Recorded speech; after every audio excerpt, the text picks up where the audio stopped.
साध संगत जी बड़े प्यार और सत्कार से कहना जी धन निरंकार जी। साध संगत जी चाहे जैसे भी हो स्थिति, हमें एक सी मनोस्थिति रखनी चाहिए। आज की कहानी का भाव कुछ ऐसा ही है। एक राजा था, लाखों उपाय करने के बाद भी उसे पुत्र की प्राप्ति नहीं हुई। उसने 2-3 शादियां भी करवाईं, लेकिन पुत्र प्राप्ति की कामना पूरी न हो सकी। राजा ने सब तरफ से हार कर पंडितों जोशियों का सहारा लेने की ठान ली। सारे राज्य में उसने सेतु घोषणा भी करा दी। इस तरह घोषणा अनुसार पंडित व जोशी दरबार में इकट्ठे होने लगे। बहुत दिनों के सोच विचार के पश्चात वे लोग इस नतीजे पर पहुँचे कि किसी नौजवान लड़के की जिसके सब अंग पूरे हों बलि दी जाए तो राजा को पुत्र रत्न की प्राप्ति हो सकती है। साध संगत जी, राजा ने अपने राज्य में ढूंढी पिटवा दी कि यदि कोई माता पिता अपने लड़के को बलि की वेदी पर भेंट चढ़ाने के लिए राजी हो जाएंगे तो उन्हें हर प्रकार से दौलत से माला माल कर दिया जाएगा। साध संगत जी, उस नगर में एक परिवार ऐसा भी रहता था जिसके 4 लड़के थे। 3 लड़के तो खूब कमाते थे और मौज से रहते थे, परंतु चौथा लड़का माया में अधिक लिप्त नहीं था। एक महात्मा की कृपा से उसे ये ज्ञान प्राप्त हो चुका था कि संसार के पदार्थों में वास्तविक सुख है ही नहीं, बल्कि निरंकार दातार प्रभु की भक्ति में ही सारे सुख निहित हैं।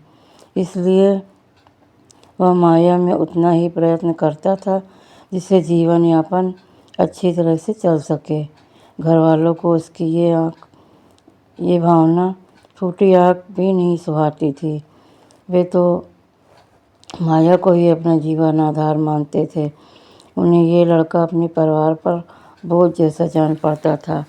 साध संगत जी, इसीलिए परिवार वालों ने निश्चय किया कि इस लड़के को बलि के लिए भेंट कर दिया जाए तो कोई हर्ज भी नहीं है, बल्कि इससे परिवार का फायदा ही होगा।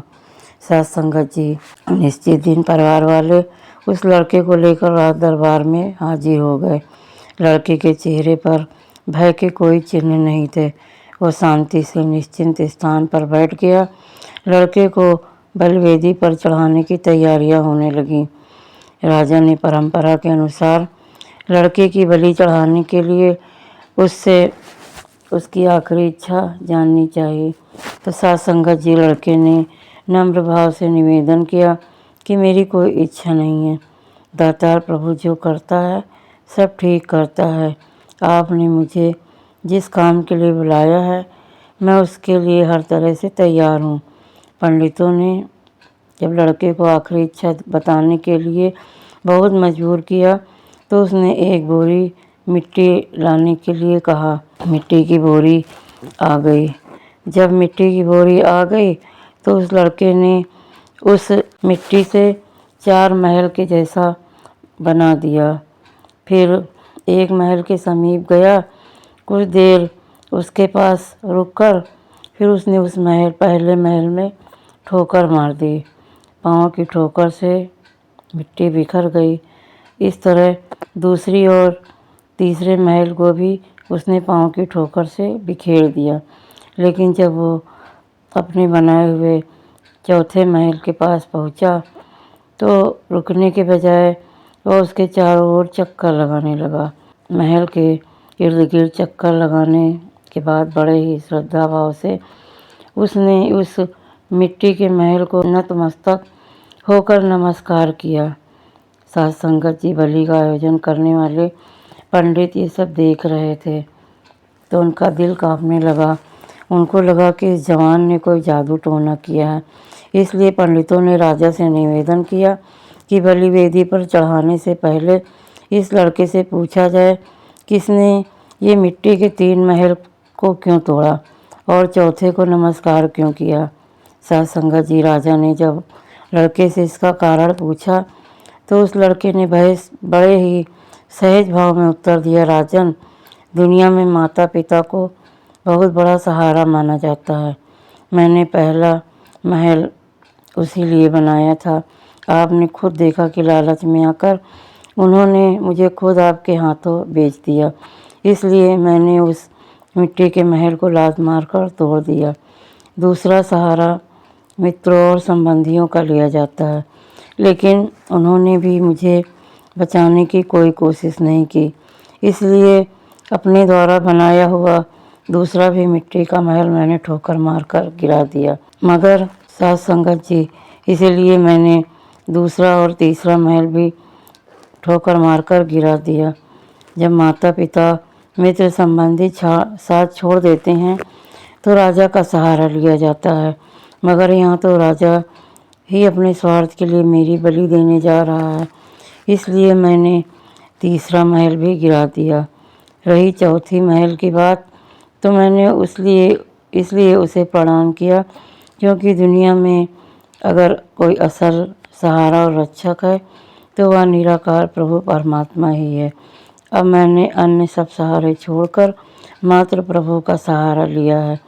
अब जैसा निरंकार प्रभु चाहेगा निसंदेह मेरे हित में होगा। साथ संगत जी, लड़के की तत्व भरी बातों को सुनकर राजा की आंखें खुली की खुली रह गईं। राजा ने दिल ही दिल में निर्णय कर लिया कि मैं इस लड़के को बलि पर चढ़ाने की बजाय इसे ही अपनी गोद में ले लूँगा। राजा ने अपनी पटरानी को बुलाया और उस लड़के को उसे सौंपते हुए कहने लगे, कौन जाने इसे बलि चढ़ाने के बाद पुत्र की प्राप्ति होगी या नहीं, और अगर हो भी जाए तो वो भी इस जैसा ज्ञानी ही होगा, इसकी क्या गारंटी है। इसलिए हम इसे ही गोद ले लेते हैं। ये सुनकर सब और खुशियों की शहनाइयाँ बजने लगीं और मायाधारियों की दृष्टि में निकट्टू दिखाई देने वाला वो ईश्वर का भक्त राजकुमार बन गया। साथ संगत जी, काश हम समझ पाएँ कि केवल ईश्वर का सहारा ही सच्चा सहारा होता है और इसके ऊपर हमारा विश्वास अटल बना रहे तो हमारे साथ कभी कुछ गलत हो ही नहीं सकता है। साथ संगत जी, चाहे जितनी भी विपरीत परिस्थितियाँ आएँ, हमें हमेशा सहेज रहना चाहिए और अपने परमात्मा पर ये जो लगता कराई गई है हमें निरंकार प्रभु परमात्मा, इसका सच्चा सहारा लेकर हमेशा विश्वास से भरे रहना चाहिए। साथ संगत जी, कहानी अच्छी लगी हो तो लाइक कीजिएगा, शेयर कीजिएगा और सुंदर सुंदर कमेंट कीजिएगा और चैनल को सब्सक्राइब कीजिएगा। आपके कमेंट दासी को आगे के लिए प्रोत्साहन देंगे और इससे भी अच्छी अच्छी कहानियाँ दासी आपके लिए इस चैनल पर लेके आएगी। साथ संगत जी, बड़े प्यार और सत्कार से कहिएगा जी, धन्य निरंकार जी।